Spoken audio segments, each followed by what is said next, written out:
Hi guys, welcome to Battle Report number 9, which is a replay of Battle Report number 8 between the Saurian Ancients and the Dwarven Holds. There have been one or two changes to the armies. If I just talk you through my own changes first, so I've got a unit of skink hunters here, and then I've got two small units of skink braves. I've taken the caimans out of these units and dropped 5 skinks from each as well, which has enabled me to bring in a unit of chameleon skinks, which you can see here, and another unit of chameleon skinks, which you can see here. So the army overall then is 3 pterosaurs on the left flank over here, a unit of hunters, unit of braves, pair of salamanders. These don't actually skirmish, and we realise this halfway through the game, so they'll close together later.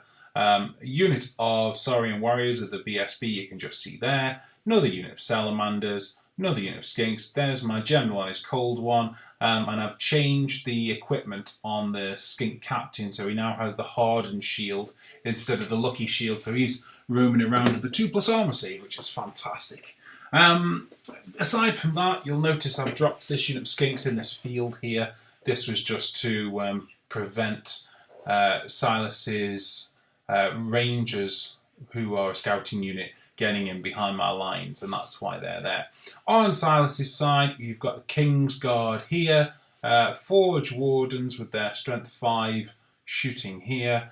This is a unit of Greybeards, another unit of Greybeards just here, that's where the Rangers went, and then you've got 2 catapults here and here, and the anvil up here.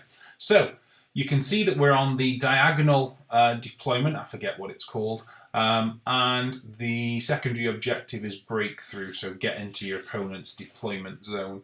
So, let's get on with the game.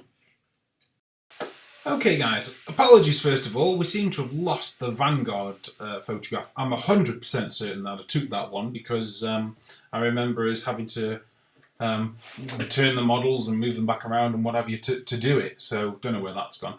Anyway, in Vanguard, I moved up my skink captain here, and I moved up my skinks just to here. And then this is my movement phase, because I got to go first. And you can see that I've moved my dinosaurs far out onto the left flank here, ready for a charge on this unit here. I've got my skinks going up in front of the way here. I'm hoping to frustrate Silas into charging this unit. I've sent my salamanders up here and up here. I'm thinking right now that I can't hit this unit this turn, so I'm going to go full distance as much as I can, and I'm hoping to get onto the flanks of this unit later on. Skinks have headed this way, and the core unit here in the middle, and the chameleon skinks here are just getting into the game because obviously they've got a lot of ground to make up. Using the wall for cover here against the ranger shooting, so I've got my my captain's got his 2+ armor save, and he's a skirmisher because he's on a pterodon with a wall, and the chameleons, of course, are skirmish and hard target. My general doesn't care about shooting, that's strength 3 because he's got a 1+ armor save and a 4+ ward save. So that is the end of my movement turn 1. Okay, so this is the end of my turn 1. In the magic phase, I got the pounding drum beat off on this unit of skinks here, which has brought them right up here into the face of this unit. This unit obviously can't do anything until it gets rid of these skinks. Now, I realised at this point that I'd made a mistake, because this unit here has got a runic item which reduces my charge range of any unit that charges against it. So in this case it would be all 3, which is ridiculous, by d6 inches. And so obviously this gap is far too big. Now at the time I was thinking I didn't want to get charged by this unit if Silas dispelled my pounding drumbeat, which is why I put a good distance in between them. But if he charges here and then simply stops and reforms, I might not make that charge in, and I might have thrown this unit of skinks away for nothing. So we'll just have to see how that goes. In the rest of the magic phase, I cast the Totemic Summon, trying to bring a unit up here onto the side of the board to tackle these war machines. And I cast a Swarm of Insects, but Silas dispelled both of those. So that took us into the shooting phase. The chameleons killed a couple of rangers over here. The pterosaurs with their blowpipes and javelins killed a total of 3 Kingsguard over here. And the hunters killed a Kingsguard as well. So just some early bloodletting really, nothing serious going on yet. And that is the end of my turn 1. Okay, so this is Silas's movement turn 1, and he's charged my chameleon skinks with his rangers here, and I've elected to flee because I don't want my skinks in combat with rangers, they'll just get mauled. And I'd put the skinks there deliberately because I wanted the captain here to be able to hop over this unit, and they were just too far away, so I wanted to bait him into a charge. I wondered whether he might try and redirect into the skink captain, but I'm fairly confident that the skink captain could hold this unit for a turn, because obviously, you know, he's got his 2+ armor save, and he's cold-blooded on the general leadership here, so I'd be fairly confident of the skink captain holding were he to charge. He's got 5 attacks, hitting on 4s, wounding on 3s. So he should do a couple of wounds. These guys don't have any great weapons, so they're not going to be hitting him particularly hard, and his armor save should deal with it. And then if, you know, they'll have charge, standard, rank, maybe a wound, he'd get maybe 3 wounds back, 2 wounds back, should pass on a cold-blooded 6. Anyway, that wasn't to happen. Silas decided to continue after the chameleons and failed his charge. Over here, the Kingsguard have charged the skinks, which is fine, and then elsewhere we've just got units moving and advancing. So that's the end of Silas's movement 1. Okay guys, I'm showing you the same photograph because again, the photograph seems to have gone missing, and I'm 100% certain that I took it, so I don't know what's going on with these photographs. Anyway, what happened in this phase? So my skink priest on his pterosaur here took 1 wound from the Rune of Storm because he's got scarification, the aspect spell, so he can't be wounded on better than 5+. So that was fine. And then Silas cast Gleaming on the Greybeards here, which is going to give them distracting and hard target, which is great if I decide to go in with my Saurian warriors here, but it's not going to help them against the salamanders because the salamanders roll anything other than a 1 and they hit automatically. So that's the way the flamethrower weapons work. So I was fine to let that go through. Centre Dinosaur here took a total of 3 wounds from the catapults, so it's good to see Silas targeting my dinosaurs, because that's the right decision. These catapults, his accuracy with these catapults is insane. Seriously, like the last game, I don't think they missed at all, either of them. And this game, they're both on 1 hit in 1 turn each. And they hit on 4+. You would think that half of them would miss, but apparently not. Anyway, what else happened? So a few skinks here, you will see later, got shot off by the Greybeards here, who've got throwing weapons, I think. This unit really needs great weapons, otherwise it's just not really a threat. But the most important thing was that this unit of Kingsguard here smashed through the skinks and overran. Now obviously if this unit had overrun far enough, it could have started to threaten my flank here, which would have been a real pain in the neck really. But it only overran a few inches, so I was quite pleased with that because it's closed this distance a little bit here. So yeah, there you go. That's the end of Silas's turn 1.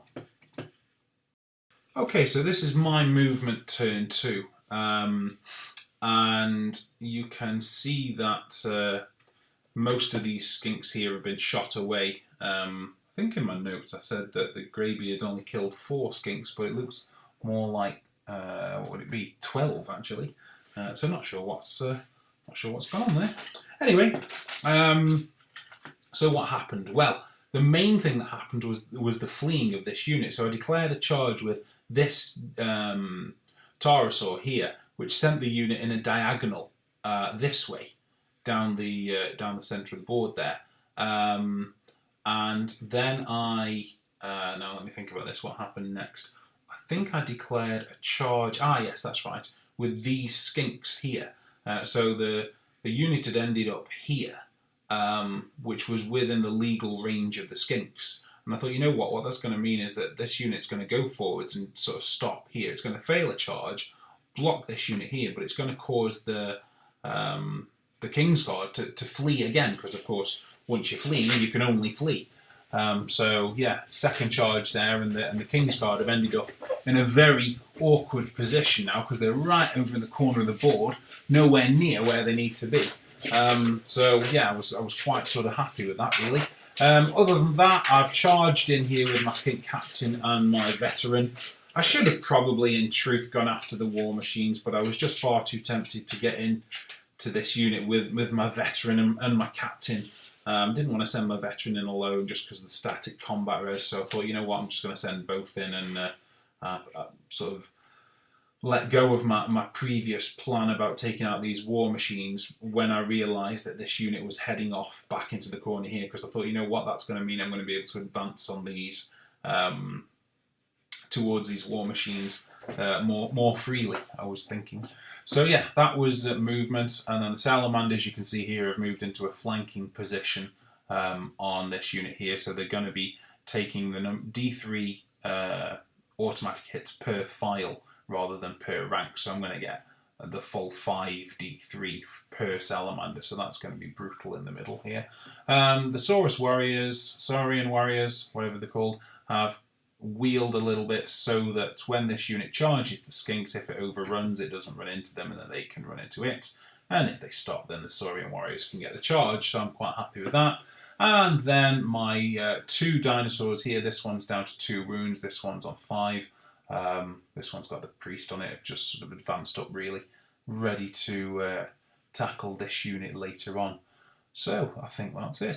Skinks have advanced up here, ready to charge here later, and I think that's your lot. Okay, so end of my turn 2 here then. You can see in the magic phase that I managed to cast the totemic summon. So I brought a totemic beast 1 inch off the board edge here. I did also cast Swarm of Insects, but it didn't cause any wounds, which is a shame. Salamanders had a field day and killed a total of 16 greybeards with their flamethrowers at strength 4, so that was horrible. And the Taurosaurs did a few wounds with shooting on the Forge Wardens. Bit of an underperformance with my skink captain and my general here. They only did like 3 or 4 wounds on this unit, but the unit of course was steadfast and it held, and my skink captain even took a wound himself, so not a great result there, but nothing to worry about too much. Okay, so Silas's movement 2 here then, and you can see he's charged at the skinks, and now that this unit's been decimated, I'm quite happy for it to redirect into my Saurian warriors, who should be able to deal with it pretty easily, really. So I've allowed that charge to come through. I've fled with the skinks here so that I don't lose the whole unit, and I've allowed them to redirect here, and that's fine. The Greybeards here are coming up for a flanking charge here. Found out during this game, Greybeards give like a kind of a mini BSB effect. Anything within 6 inches of a unit of Greybeards gets to re-roll its break tests and its panic tests. Mental. What else has happened? The Kingsguard up here have rallied, and the Forge Wardens have just sort of headed up into the middle of the field here, which seemed a really sort of strange thing to do to me, because obviously they're going to just get hit by dinosaurs. So I wondered why he didn't turn to face the dinosaurs and at least try and sort of shoot them down a bit. But there you go. That was the end of Silas's movement 2. Okay guys, so I'm just consulting my notes here and I realise why those Forge Wardens are out of place. Actually, the Forge Wardens charged the skinks first, which was Silas's way of kind of springing the trap. So I fled with the skinks because I was perfectly happy for the Greybeards to come at the Saurian warriors now anyway. So that's why the Forge Wardens are there. So that's that. In the magic phase, he got a double 1, and then we both channeled. So he ended up with 3 dice to my 2. I cast the Rune of Storm on my middle dinosaur, which took 1 wound, and then the catapults both hit and both caused 1 wound each. So that's dropped my first dinosaur. So that's a good start there, with the catapults going for the right targets. Over here on the right side of the board, the Rangers lost combat but passed with this super BSB unit thing that we've got going on here with these Greybeards. And a few of them had died. I didn't take any damage, so that was that. And then the Greybeards here lost combat by 5 to 4. Sorry, no, they killed 5. They lost 4, but then obviously they had the charge and the banner, but I had the banner, the BSB, and 3 ranks, so they lost the static combat res, and they passed their break test because they only lost combat by 1. They get +1 strength when they charge, so even without great weapons, these dwarves are strength 5, and they're core mental. Okay, so my turn 3 then, and you can see that the dinosaur has charged the Forge Wardens. The Forge Wardens chose to flee, and they were caught. So the Forge Wardens have died in the middle of the field there, crushed to death by one of my dinosaurs. What else has happened? The Skinks have gone in here to give some static combat res for the veteran and the captain, so we can get rid of this unit quickly. Well, that's the idea anyway.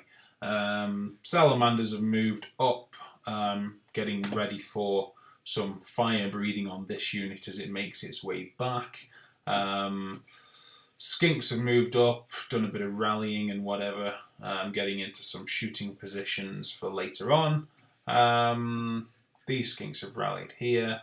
This dinosaur's charged last turn, so it's a little bit behind the other one, so it's marching over towards the war machines. And the totem has made its 3d6 random movement into the catapult here. Only just, if I'd have rolled 1 inch less, wouldn't have made it, but he did, so that's good. So that is the end of my movement 3. Okay, so end of my turn 3 here then. Cast a totemic summon. Well, I tried to cast a totemic summon in the magic phase. That failed. It was only a 3 and a 1, so I had 4 dice to Silas's 3, so no more casts. Failed an 11 on 4 dice. Very sad. The Pterosaurs didn't do any wounds to the catapults. And the Chameleons here and here didn't do any wounds to the Greybeards here, so a fairly ineffectual shooting phase. In combat, I won by a convincing number, and the Rangers passed their leadership test on a double 1. Didn't even need the super BSB unit here, so that's just the way it goes sometimes. Should finish them off though in their turn next time, so at least there's that.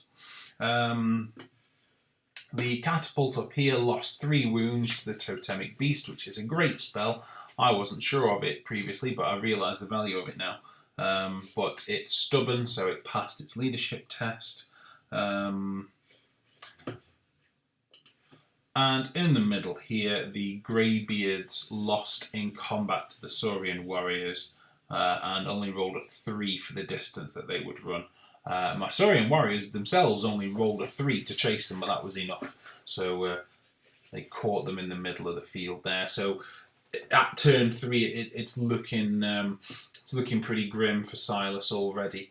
I think really his mistake has been that the flea here at the start, he should have held with this unit here and just taken the charge. It might not have even made it in, but even if it had, he'd be steadfast. So I think there's that. I also think those Greybeards really need great weapons, because otherwise they're just not potent enough. They're just not scary enough.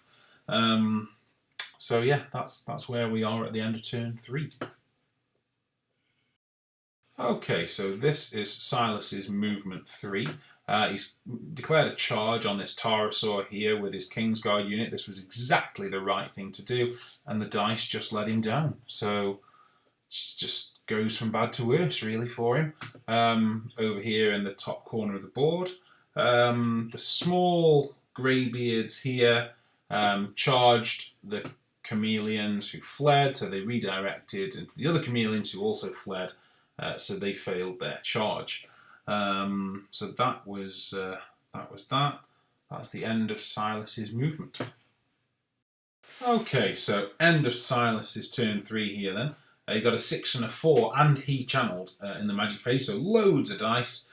He cast the Rune of Gleaming on the King's Guard, which gives them distracting and hard target. He cast the Rune of Resolve, which brought the unit up, gave them a 6-inch magical move.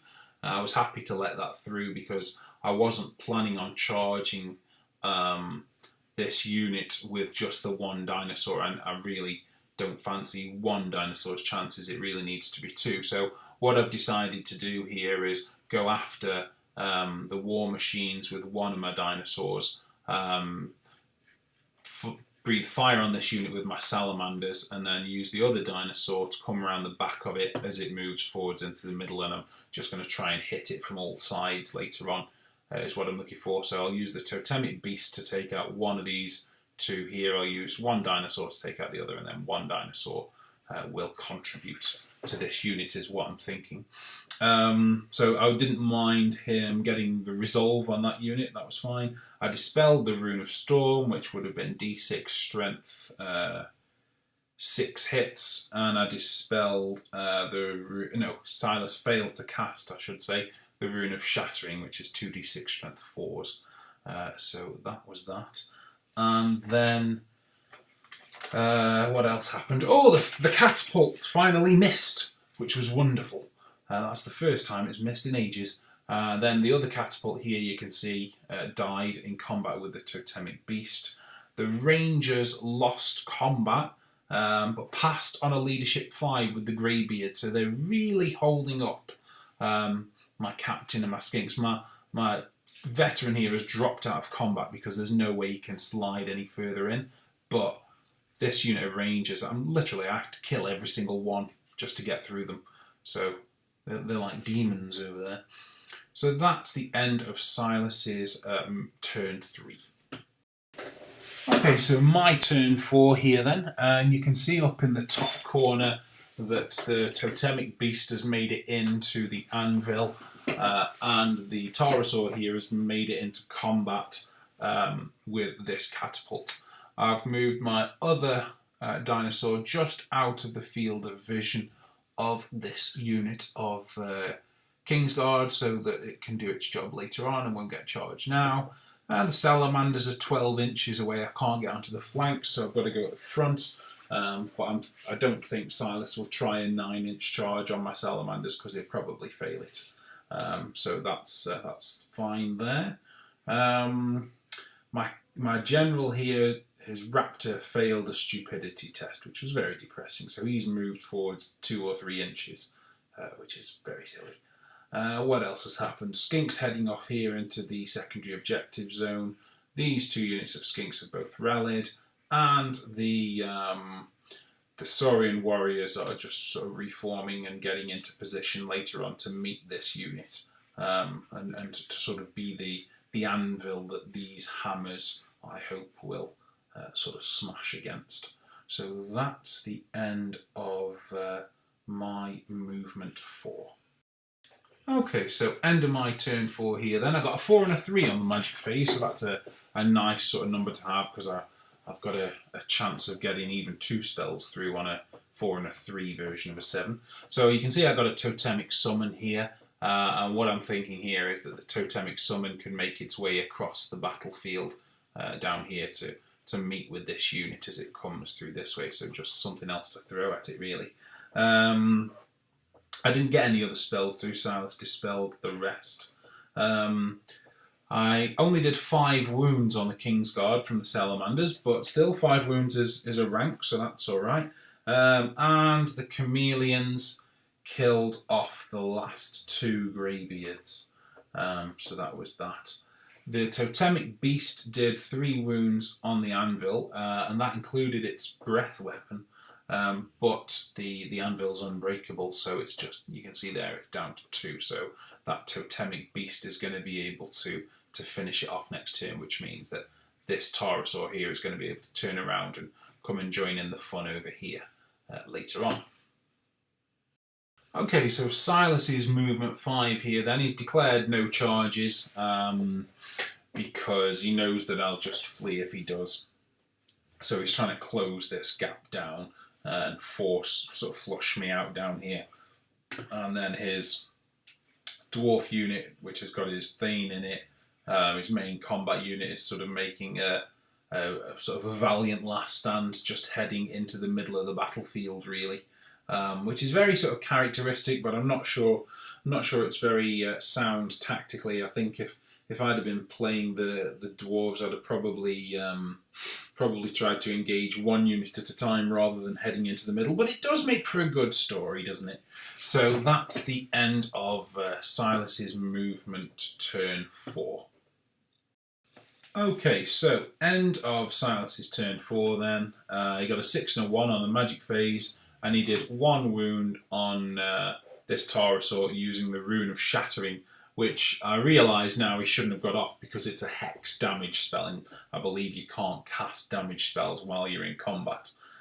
So anyway, he also cast the Rune of Storm, which again he shouldn't have been able to do, but that was dispelled, so that's fine. And that is the end of Silas's turn 4. Oh, actually, one more thing. The Totemic Beast had a bit of a mare up here and didn't do any damage to the anvil, which is giving me cause for concern there. In fact, he actually lost combat, but he passed his leadership test. So I'm wondering here whether to send the dinosaur in and finish this off and go for a long charge, or whether to just leave him to it. I think I did a combat reform here on my skink captain as well at the end of this combat. So there you go. That really is the end of Silas's 4. Okay, so my movement turn 5 then. Only 1 charge. The Taurosaur has gone in to help finish off the anvil. So what I've done here then, you can see I'm sort of gathering around him here, ready for that sort of final sort of hammer blow. What I've done here is I've brought this unit of salamanders up to prevent this charge here. So he's got to charge the salamanders, and then what I'm thinking is he'll charge the salamanders, rip them to pieces, overrun, hit the skinks, and then I'll countercharge. I have made a mistake here though, because what I didn't realise was that, what I didn't think about rather, was that it's actually a flank charge. So he's going to actually swing around here and hit the salamanders. But we agreed that he couldn't hit the skinks at the same time because actually the position of this front one here isn't in a straight line here, and I had sort of deployed them in that way. So I got a little bit lucky there, if I'm honest, but that's just the way it is, really. The generals passed his dangerous terrain, clipped through the forest. The captain here has moved into position. The dinosaurs moved into position. Salamanders are going to do some breathing. It'll be the last breathing that these salamanders do, but there you go. Bit of shooting as well. Skinks are off here into the distance. Skinks are off here into the distance, securing those secondary objectives. And then these skinks have just moved out of the arc of vision of this unit here. So that's the end of my movement 5. So end of my turn 5 here then, and I've not actually cast in the magic phase because I couldn't use the Storm of Insects. I was in combat. I had no use for the pounding drum beat, and the Totemic Summon. Well, all the actions in the middle of the battlefield, and I didn't want to go for the big one because I don't really think that I need to take that risk with my priest, especially as he's on a dinosaur. The potential loss from the miscast. That would be needed to cast that 14 spell, which is a 15 because I'm against dwarves. The potential gain didn't outweigh the risk, so I didn't cast anything. Did a couple of wounds on the Kingsguard with the salamanders. One of the salamanders misfired and caused a wound on itself. Chameleons killed a greybeard down here. These chameleons did next to nothing on this unit here. The Taurosaur killed the anvil up here and has reformed for a long charge here. So that is the end of my 5. Okay, so Silas is movement 5 then, and he has reformed these greybeards to bring them up into the middle of the game, and he's charged the salamanders here. We've just nudged over the skinks here to clarify their position. That's it. So, end of Silas's 5, and you can see that he's smashed through the salamanders, which was to be expected, and he's run into the side of the skinks just there. So that is the end of Silas's turn 5. Okay, so my movement 6 then, and you can see the inevitable has happened. We've got a charge in the rear from the Pterosaur, a charge in the front from the General and the Raptor, a charge in the flank from the Captain on the Pterodon, a charge on the flank from the Saurian Warriors here, and the Totemic Beast has even got in during the compulsory movement phase. Other than that, skinks haven't moved because they've no need to. And the skinks have just headed off into the distance. So that's the end of my movement 6. So end of my 6 then, and the outcome was inevitable really. The dwarves lost combat 24 points to 9. They broke and they were caught by my skink captain. They actually ran 11. But the skink captain caught them on a swift striding 11. So that was the end of the General and the big block, which just left these 3 greybeards down here. So that was the end of my turn 6. So Silas, being true to form, refuses to give up, and turn 6 charges with his 3 remaining greybeards into the side of the Saurian warriors. End of Silas's movement 6. So, end of turn 6 here, and the inevitable happens. My BSB does a make way, comes through to the back and disposes of the 3 dwarves by himself. And so there's not a stunty left on the board at the end of turn 6, which is a bit brutal really. I think the mistake though was early on, sort of turn 2, turn 3-ish, fleeing with that unit Kingsguard with the General in it, not taking the charge from the Pterosaur. I mean, at the end of the day, yeah, it's got impact hits and it's got stomp and it's stubborn and, you know, it would probably hold and the others would come in, but you can't flee with a dwarf army. It's not what they're designed to do. They don't get back in the game fast enough. And what that meant was that my Pterosaurs and my Salamanders could then go about picking off those Forge Wardens and the Greybeards and even the Catapults at their leisure, really. And that's kind of really screwed Silas over. So I think he has to sort of change that. Those Greybeards desperately need great weapons. Silas and I have sort of an ongoing running verbal battle about what in our respective armies is overpowered and broken. And he has a point that the Salamanders, they're just horrible. They are just horrible. You know, it's D3 hits per rank or file, depending on whether they're on the front or the flank, of strength 4 hits, which hits, you roll a single die, and on anything other than a 1, they automatically hit. So it's just horrible. But at the same time, dwarves that are core, that are strength 4, strength 5 when they charge, you give them great weapons, then they become strength 7 on charge. They're wounding greater demons on a 3+. That's mental. I think both things are overpowered, if I'm honest, and both ought to be toned down a little bit, really. But you can't charge with that. You can't flee, sorry, rather, with that big Kingsguard unit, because the moment that they'd done that, the game was really over, and Silas was just constantly on the back foot from there.